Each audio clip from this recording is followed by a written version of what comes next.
Hello friends, આજે આપણે સ્વાદ અને સેહતથી ભરપૂર એવા મગનું શાક અને તેની સાથે ભાત બનાવીશું. રોજ જે બનાવતા હોય તેના કરતાં કંઈક અલગ મસાલેદાર એવું ચટપટું મગનું શાક બનાવીશું કે જેથી કરીને તમારે રોટલીની પણ જરૂર નહીં પડે. તો ચાલો ફટાફટ બનાવી લઈએ. તો અહીંયા મેં 1 વાટકી જેટલા મગને સારી રીતે ધોઈ લીધા છે અને તેમાંથી પાણી દૂર કરી હવે આપણે તેને કુકરમાં ઓરીશું. તો જેટલા મગ હોય તેના કરતાં આપણે 4 ગણું પાણી આમાં એડ મેં કર્યું છે અને તેની સાથે ફટાફટ મગ બફાઈ જાય ને તો તેના માટે અહીંયા થોડું હું મીઠું એડ કરી રહી છું. તો હવે ફાઇનલી આપણે તેનું ઢાંકણ ઢાંકી 2 સીટી ફૂલ ગેસ ઉપર કરીશું અને 4 સીટી છે એ આપણે મીડિયમ ગેસ ઉપર કરીશું, એટલે મગ છે ને સરસ એવા બફાઈ જશે. અને હવે અહીંયા હું 1 વાટકી જેટલા બાસમતી રાઈસ લઈ રહી છું. તમે આ ચોખાની જગ્યાએ બીજા કોઈ પણ ચોખાનો પણ આમાં ઉપયોગ કરી શકો છો.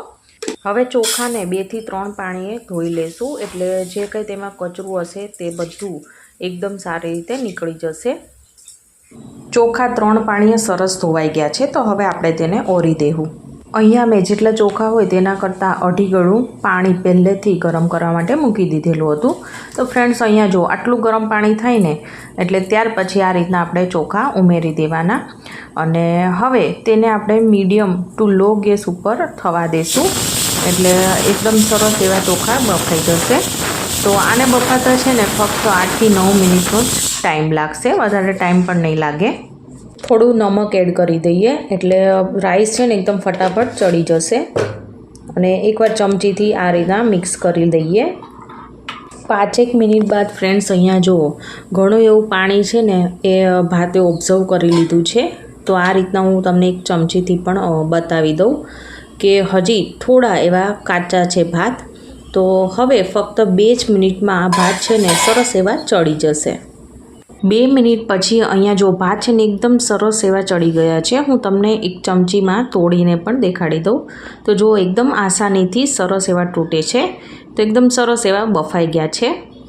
કુકરની પણ સીટીઓ થઈ ગઈ છે, તો તે ઠંડુ થઈ ગયું છે. તો હવે આ રીતના ઉપરથી તેની સીટી ઊંચી કરીશું, એટલે જે કંઈ વરાળ હશે તે નીકળી જશે. અને હવે ઢાંકણ ખોલે છે તો ફ્રેન્ડ્સ, અહીંયા જો કેટલા સરસ એવા મગ છે ને એ બફાઈ ગયા છે. તો આ રીતના મગ છે ને બફાઈ ગયેલા હોવા જરૂરી છે. તો હવે આપણે તેનો વઘાર કરી લઈએ. હવે ગેસ ચાલુ કરીશું. તો ફ્રેન્ડ્સ, અહીંયા મેં કઢાઈ લીધી છે, તો એમાં આપણે 3 મોટી ચમચી જેટલું તેલ ગરમ કરવા માટે મૂકી દઈએ. તો ફ્રેન્ડ્સ, અહીંયા જો તેલ પણ સારું એવું ગરમ થઈ ગયું છે. તો 1 ચમચી જેટલી છે ને આપણે રાઈ એડ કરીશું. તો થોડી વારમાં અહીંયા રાઈ પણ સરસ ફૂટવા લાગી છે.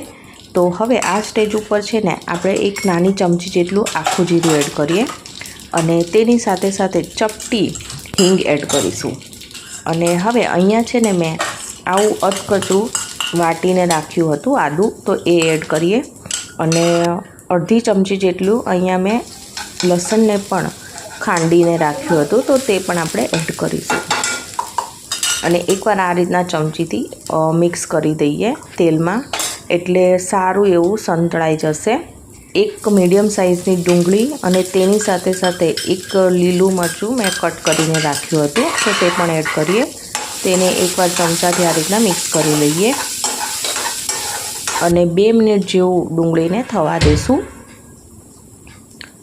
તો ફ્રેન્ડ્સ, અહીંયા જુઓ ડુંગળી છે ને તેનો થોડો એવો કલર ચેન્જ થઈ ગયો છે અને સરસ એવી ચડી ગઈ છે.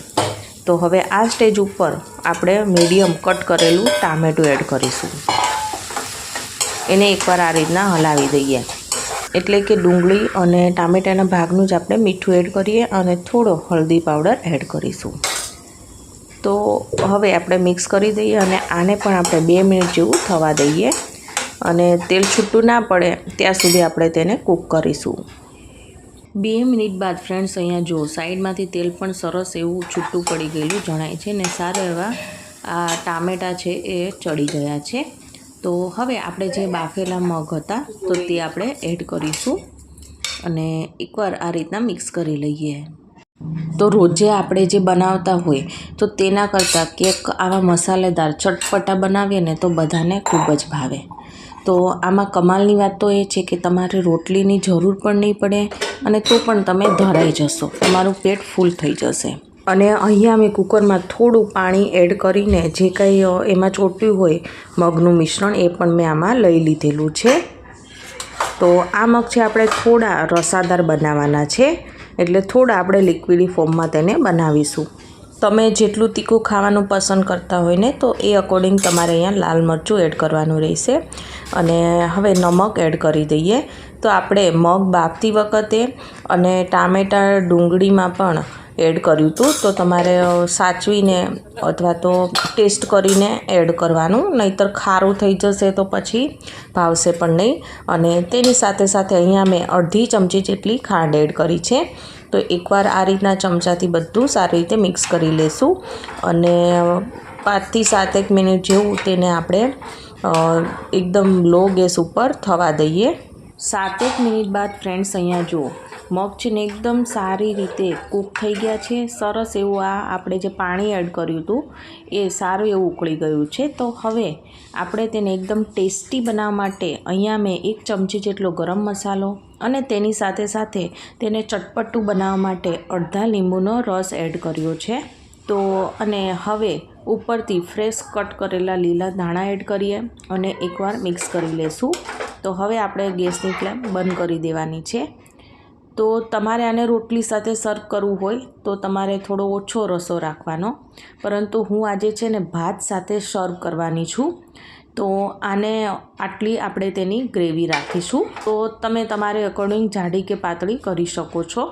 તો ફ્રેન્ડ્સ આ 5 મિનિટ જેવા આ રીતના મગ એમને પડ્યા રહેશે ને તો પણ થોડાક તેનો રસો છે ને ઘટ્ટ થઈ જશે. એક પ્લેટમાં તેને આપણે સર્વ કરી લેશું. તો તમને ક્યાંક હળવું ખાવાનું મન થયું હોય અને તો પણ તે સ્વાદ અને સેહતથી ભરપૂર તમારે જ્યારે ખાવું હોય તો તમે આ રીતના મગ અને ભાત બનાવીને ખાઈ શકો છો. તો તમને આ રીતના ખૂબ જ ભાવશે. તો એકદમ ટેસ્ટી અને હેલ્ધી એવા મગ ભાત બનીને રેડી થઈ ગયા છે. તો તમે કઈ રીતના બનાવો છો એ મને કમેન્ટ કરીને જરૂરથી કહેજો. અને જો મારી આજની આ મગ ભાતની રેસીપી તમને ગમી હોય તો મારી ચેનલને સબસ્ક્રાઈબ, લાઇક અને શેર કરવાનું ના ભૂલતા. તો આપણે ફરીવાર મળીશું એક નવી જ વાનગી સાથે. Thank you for watching.